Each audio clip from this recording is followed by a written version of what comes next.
La parole est à Monsieur François Boupone et à lui seul. Merci, Monsieur le Président. Monsieur le Premier ministre, samedi dernier, la France abasourdie a découvert le visage de la haine antisémite avec cette scène montrant un ferlement d'injures à l'encontre d'Adolf Hitler.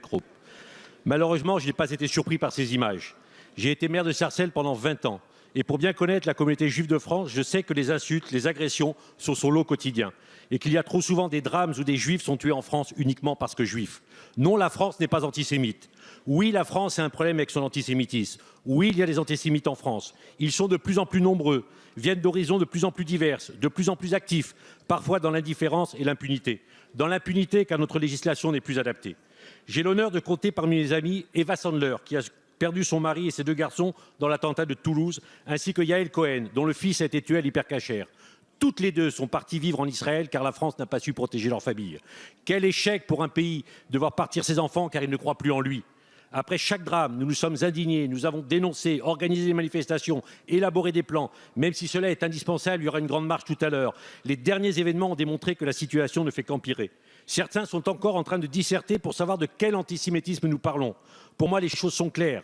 Aujourd'hui, la haine du juif et la haine d'Israël sont intimement liées. Cette haine porte le même nom, l'antisémitisme. J'ai acquis l'intime conviction que tant que la France sera dans une forme de déni, tant qu'elle ne comprendra pas les causes de ce mal, elle ne pourra pas apporter des solutions efficaces pour lutter contre la bête immonde. Monsieur le Premier ministre, l'heure est grave, elle est historique. Soit vous êtes, soit nous sommes capables d'avoir ce sursaut de lucidité et d'efficacité pour sauver les Juifs de France et donc pour sauver la France et sa République, soit nous ne sommes pas capables. Si tel était le cas, alors les Juifs de France continueront à souffrir, à partir et la France sombrera. Monsieur le Premier ministre, malgré nos différences politiques, nous sommes nombreux dans cet hémicycle à être prêts à vous soutenir. Si vous êtes capable, avec votre gouvernement, d'imaginer et de mettre en œuvre les mesures efficaces pour lutter contre l'antisémitisme. Nous sommes également prêts à participer à une grande réflexion sur la nature de ces mesures. Nous le ferons car c'est la survie de l'idéal républicain qui nous unit qui est en jeu. Ma question est simple, Monsieur le Premier ministre. Quand et comment provoquerons-nous enfin ce sursaut national salutaire indispensable ? Merci, cher collègue.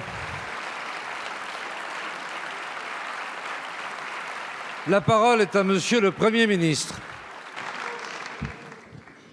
Monsieur le Président, Mesdames et Messieurs les députés, Monsieur le député Pupponi, j'entends votre colère, j'entends votre indignation, j'entends aussi votre appel à l'action et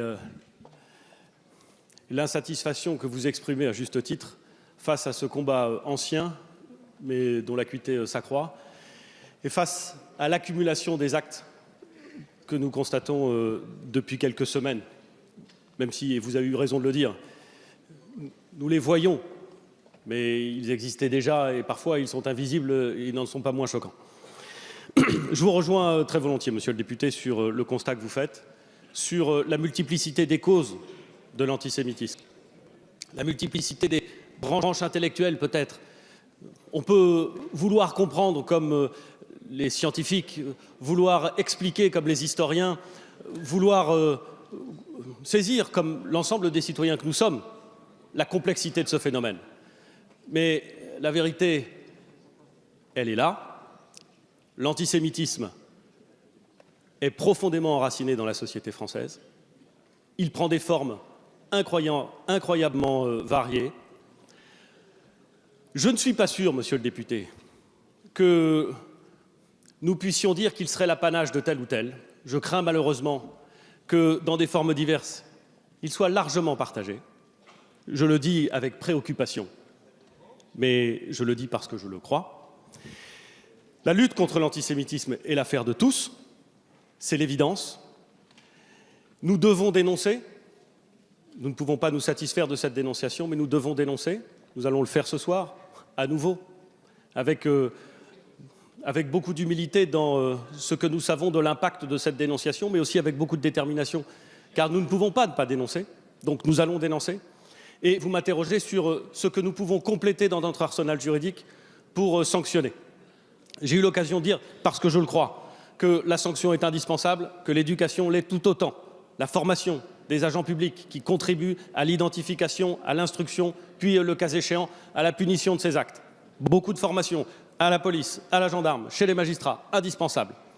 Dans l'éducation nationale aussi, beaucoup d'accompagnement des agents de l'éducation nationale, des professeurs qui sont très souvent confrontés à ces situations et qui ne savent pas, ça ne met absolument pas en cause ni leur engagement ni leur conviction, mais qui ne savent pas toujours quelle est la bonne réponse à adopter, quelle est la bonne attitude à adopter compte tenu de l'environnement dans lequel ils enseignent. Nous le savons, vous et moi, et il ne faut pas le nier.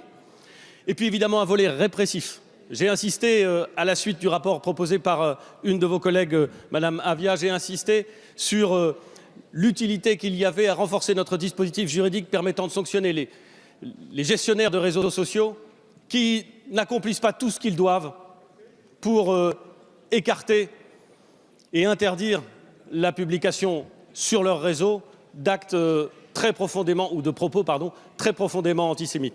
Vous connaissez l'adage, il est vrai. Dans l'antisémitisme, on commence toujours par la parole, on finit toujours par le crime. Donc il faut lutter contre la parole, y compris la parole exprimée sur les réseaux sociaux, y compris lorsqu'elle est exprimée sur des réseaux sociaux qui sont logés dans d'autres pays et par des gens qui se cachent derrière l'anonymat. Nous devons mettre en cause la responsabilité de ces réseaux sociaux. Il n'est pas pensable, monsieur le député, qu'il soit fortement réprimé d'inscrire sur un mur quelque chose et qu'on puisse, dans l'impunité la plus totale, dire des choses sur les réseaux sociaux. C'est l'objectif du projet de loi ou de la proposition de loi, il faut trouver le bon vecteur, mais c'est l'objectif des dispositions juridiques que nous inscrirons dans la loi, je l'espère, avant la fin de l'année, car il y a là une urgence, vous l'avez dit, je le partage, et je voudrais terminer, monsieur le député, par... Très souvent, vous l'avez dit vous-même, vous ne l'avez pas dit du tout de façon polémique, mais très souvent des parlementaires, des responsables politiques, des hommes et des femmes en France nous le disent. Vous dénoncez, mais l'antisémitisme est toujours là. Il menace toujours. Il continue à prospérer à certains égards. J'ai parfaitement conscience, monsieur le député, que ce combat contre l'antisémitisme, il doit nous inciter à beaucoup d'humilité et beaucoup de détermination. Beaucoup de détermination, car c'est l'affaire de tous, et l'antisémitisme est inacceptable. Beaucoup d'humilité.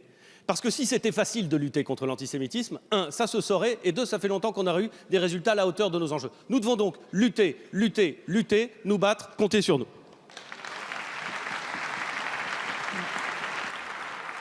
Merci, monsieur le Premier ministre.